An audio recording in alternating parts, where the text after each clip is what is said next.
Okay, situation. A load W is lifted by boom BCD, making an angle of alpha from the vertical axis and cable through the frictionless pulley at D. Neglect the weight of the boom and the diameter of the pulley, and we are given the following dimensions. So yung X, 4 meters. And then yung Y, 6 meters. Okay, and then the weight here is 40 kilonewtons. Okay. So actually, this is according to my students, no, this is one of the questions that was given in the April 2025 Civil Engineering Board exam. Um, um, it's similar to that, pero dati pa, no, itong particular figure na to, lumabas na to sa board exam, no? I think somewhere 2013 or 2012, parang ganun. No? Pero iba lang syempre yung tanong. Okay? So anyway, so pag-aralan natin, ang mga question lang naman ay find the vertical reaction at B, find the horizontal reaction at B, and then calculate the tension in cable AC. Okay? So again, kagaya ng diskarte na before, no? We will draw the free body diagram of the whole structure. Okay, bali yung buong structure natin, i-highlight ko. Ito lahat yan. Yan. Oh, so kumbaga magkasama yan lahat. So isipin natin na magkasama yan lahat. Okay? So ano-ano yung mga forces acting on that structure? So may reaction dito sa pin support. So assume ko upward. So By.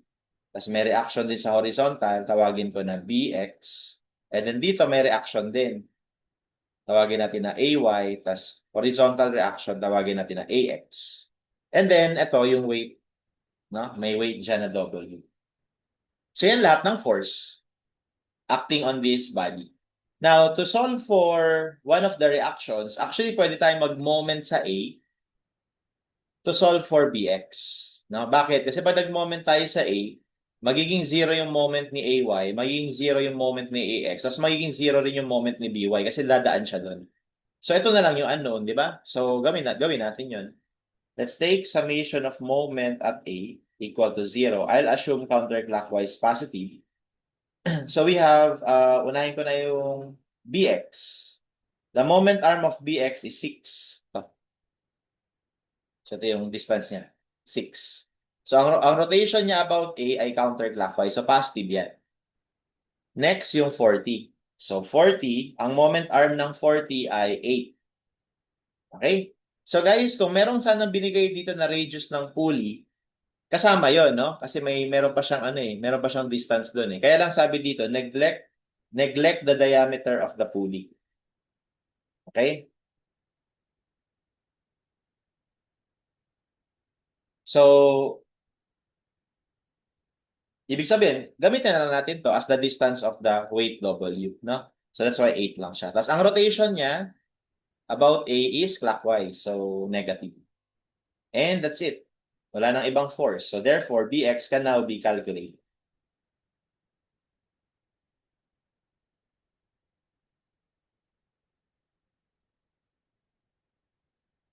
So that is 53.33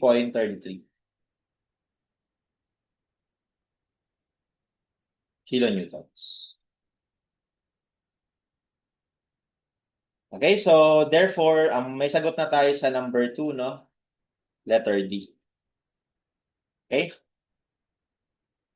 Now also, just to help us solve the others, nakikita natin dito na maliban sa Bx, ang tanging horizontal force lang dito is Ax. Di ba? Wala nang iba. Kasi puro na vertical yung ibang mga forces. Eh. Sila lang dalawa yung horizontal. So dahil doon, we can also solve for Ax. No? Because maybe we might use Ax later. So solve na lang din natin. So summation ng forces X is equal to 0. Assuming to the right positive. So we will have Bx. Okay, and then yung Ax ko negative. And that is all equal to 0. So it turns out, yung Ax natin will just be equal to 53.33 kilonewtons. Okay, kasi hindi naman yung tinatanong, no? Pero anyway, magagamit natin yan. So next na kailangan nating isolve no? Or pwede natin gawin. Kasi hindi na tayo pwede mag-summation ng forces Y. Pwede naman, kaya lang wala ka masosolve. Kasi pag nag-summation ka ng forces Y, it's going to be AY plus BY equals 40. And wala ka masosolve kasi parehas unknown yun. Okay? Kaya dito, ang next nating gagawin is mamili tayo ng ibang point or location or pwedeng member na pwede nating i-analyze. So, una muna, I want to take advantage of the fact that the pulley is frictionless. Okay? So, ano bang ibig sabihin kapag yung pulley ay frictionless? So, let's say ito yung pulley. Okay, ito yung center ng pulley. So, di ba, dito sa, itong pulley na to sa D, kunyari yung D natin. So, meron ditong naka-attach na cable. Meron din ditong naka-attach na cable. No? Kumbaga, yan din yun. So, ibig sabihin, meron ditong weight, which is yung 40. Okay? Ngayon, ito, may tension. No? Tawagin ko na lang na tension AD. Okay? Kasi ito yung cable na yan eh. AD. No? So, sabi nila, no? Sabi nila, kapag daw frictionless ang pulley, equal yung tension nito. Pero bakit? No? Pero bakit? So, i-drawing, ang pinapakita ko ngayon ay free body diagram ng pulley. Okay, so yan ba lahat ng forces acting on this pulley? Guys, hindi lang, no? May tension dito, may force dito, pero meron pang, kasi di ba yung pulley naka-attach dito sa member na to via this pin. Pin support to eh. So dahil pin support yan, may reaction dyan. No? dy dx. May reaction dyan. So wag natin kakalimutan 'yon, no, na meron siyang ano, kumbaga meron ditong ano pin support. Okay? So yan lahat ngayon ng forces acting on this particular body, which is the pulley. Ngayon, i-prove ko lang na ito ay equal dito. So una, alam natin na meron itong certain radius. Radius. Okay? So, to solve for the tension at AD and to eliminate itong dalawang to, ang gagawin ko, magmo-moment na lang ako dito, di ba? Like we usually do. So, therefore, if we take summation of moment at tawagin ko yan na point B equal to 0, assuming counterclockwise positive, you will write tension at AD, no, ang moment arm mo ay R. Okay, tapos ito ay counterclockwise, so positive. Ito naman, 40, ang moment arm mo rin is R. Okay, ito. Alright, so dahil doon, this should be clockwise. So negative. All equal to 0. So ngayon, pag tinranspose natin yung negative 4R na sa kabila, magiging equal sila. Di ba? At kapag naging equal sila, magka-cancel lang yung R. Kaya lalabas dito ngayon na yung tension kapag frictionless yung pulley ay equal lang. So 40 din pala to. Okay, pero pwede na natin yung tandaan na kapag ka-frictionless, yung naka-attach na mga cable, equal na yung tension. I'm just showing you why. No? And it is all coming from the free body diagram nung pulley. And then by applying summation of moment. Ang pinagkaiba kasi guys, kapag merong friction, meron ka pang additional forces dito. Kaya pag nag-moment ka, iikot din yung mga friction na yan. Kasi 'di ba naka ano dito nakapatong dito yung ano natin yung cable eh. Okay, pero kapag frictionless, wala yung mga forces na binabanggit ko. Kaya yung mag-iikot lang doon sa center, ito lang at saka ito.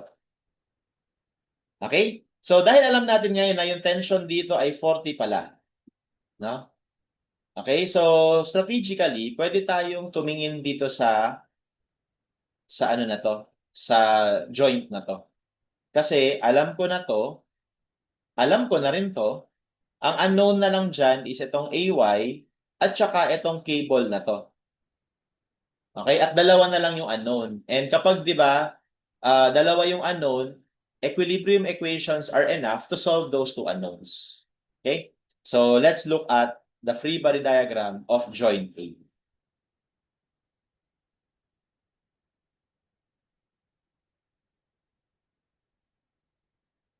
Ito yung A. Palakihin ko lang. So, meron ditong AX na 53.33. Tapos meron ditong AY. Tapos meron ditong tension. Ito yung tinawag ko na AD kanina, which is calculated as 40. And then, meron pa dito isa pang tension. Ito naman yung tension AC. So, bali hinahanap yan sa number 3, no? Yung tension sa AC. Ayan. Okay? Ngayon, kung titignan mo maigi yung forces, kapag nag-summation of forces ka X, ito may value ka, ito may value ka, tapos ito merong unknown na horizontal component. So, masosolve mo na to. Di ba? Ang kailangan lang natin malaman tungkol dito is kung ano yung slope niya. No? Balik tayo dito sa figure. Ito yan. Okay? Ang slope niya ay bali, ito yung rise niya, ito yung run niya. Na pwede natin gamitin na rise, ito yung run. No? Yung run, may 4 ka na eh. So, ano tong rise? So, I want you to notice na kapag kinumpleto mo tong triangle na to, yan, right triangle yan, di ba? Actually, similar siya sa triangle na to. Bali, similar to dito. Okay? At kung tatawagin ko to na y, pwede tayong mag-ratio and proportion para ma-solve yung y, no? So parang gusto ko lang i-redraw na para makita mabuti na ito yung triangle na sinasabi ko. At saka ito. Ayan. So bali kanina dun sa measurements, ito ay 4. Ito yung sinabi ko na y. Tapos ito 6. No? Tapos ito 4 plus 4 or 8. Diba? So by ratio proportion, yung yellow triangle, we have y over 4. That must be equal to 6 over 8. So therefore, yung y natin lalabas dyan 3. So ibig sabihin, yung slope ngayon ito, kung ito ay 3, yung slope ngayon ito will become 3 rise, 4 run. Or simply magiging 3, 4, 5 na triangle. Okay? So ibig sabihin, ang slope nito ay 3 rise, 4 run, tas 5 na to. And again, kaya natin yung kailangan kasi mag-summation of forces tayo and then we can solve for the tension at AC. So pwede na natin gawin yon. Taking summation of forces along x equals to 0, assuming to the right is positive, we will have negative 53.33 plus 40 plus yung x component nito, TAC times 4 over 5 equal to 0. And from there, we can solve for the tension in the cable AC. Minus 40.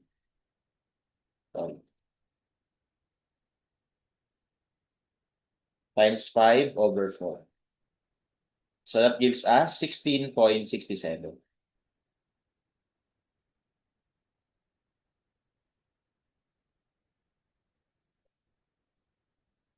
And therefore, ang sagot natin sa number 3 would be 16.67. Okay, and lastly, pinapakompute yung vertical reaction sa B.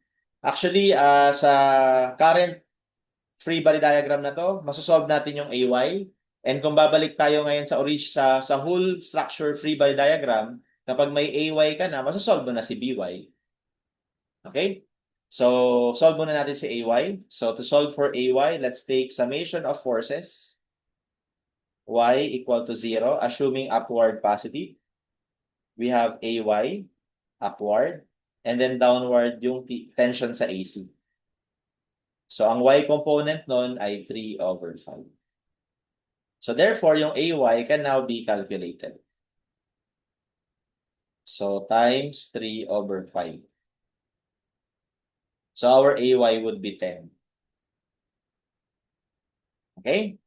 Now, going back dun sa whole structure,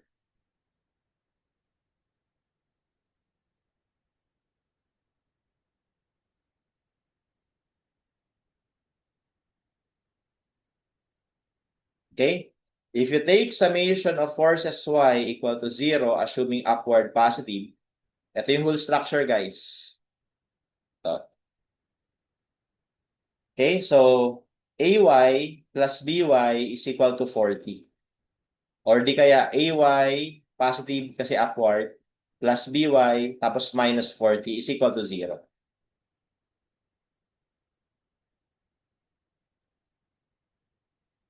Okay, and AY was 10. So therefore, BY can now be calculated as 30 kilonewtons. And that will be our answer for number 1. Okay, and that's how we solve this problem.